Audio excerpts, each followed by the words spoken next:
So we're now going to talk about the structure and functionality of the ZippyQuotes server. And that's the side, of course, that's going to be connected to by the client and then take messages sent to it by the client, do stuff, and send back results. There are a couple of different moving parts. There's the ZippyConnect controller and the ZippyConnect service that handle the client connections.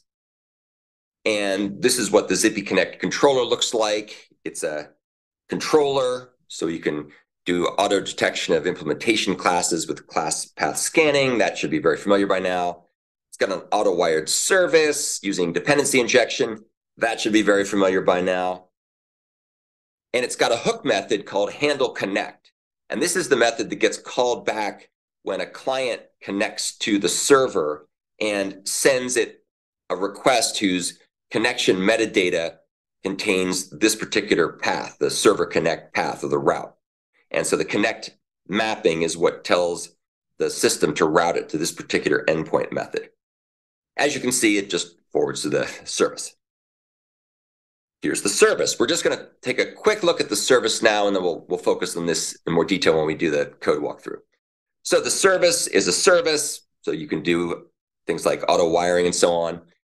It contains a map of connected clients, so it can communicate back to the clients for various purposes, such as authentication.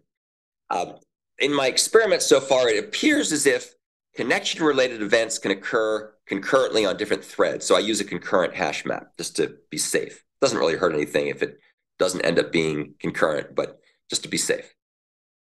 This is the hook method that gets called back, of course, forwarded by the controller.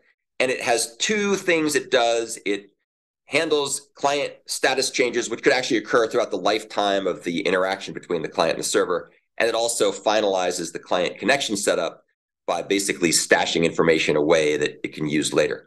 The security protocol is handled outside of this method. If you don't set up things properly, it just won't get to this point at all. So let's talk a little bit about the structure and functionality of the Zippy message classes, which are the Zippy message controller and the Zippy message service that handle client messages.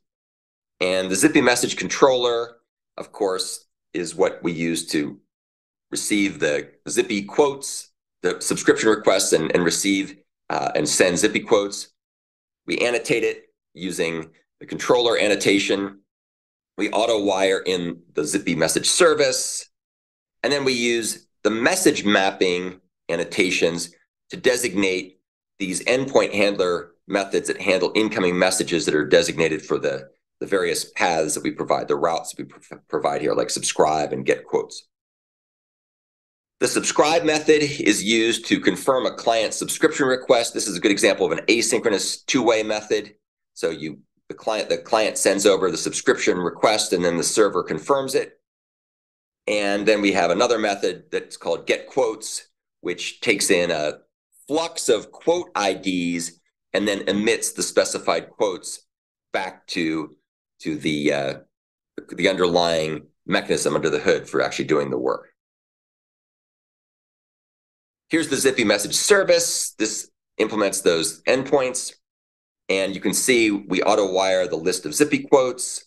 We keep track of a set of client subscriptions. Clients have to subscribe before they can get the messages. If they don't subscribe first, then they won't get the messages back. And from my experiments to date, it appears as if the RSocket server uses a single threaded event loop. So I use a set, not a concurrent set.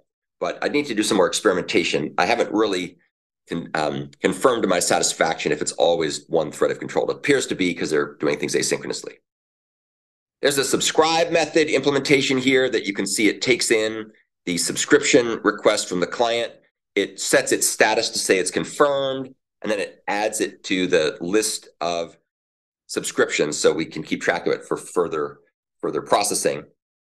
And then down here, you can see that the get quotes method takes in a flux of quote IDs, and it basically goes and it uses the map method on a flux to go ahead and stream back the responses to the server, to the client rather. And this is not a request response. This is a channel communication. Now, as you might expect, there's a lot more here than we've talked about. So quoting quoting Napoleon Dynamite. There's a lot more where this comes from. So we'll take a look at that here in just a minute. So that's the end of the overview of the structure and functionality of the server.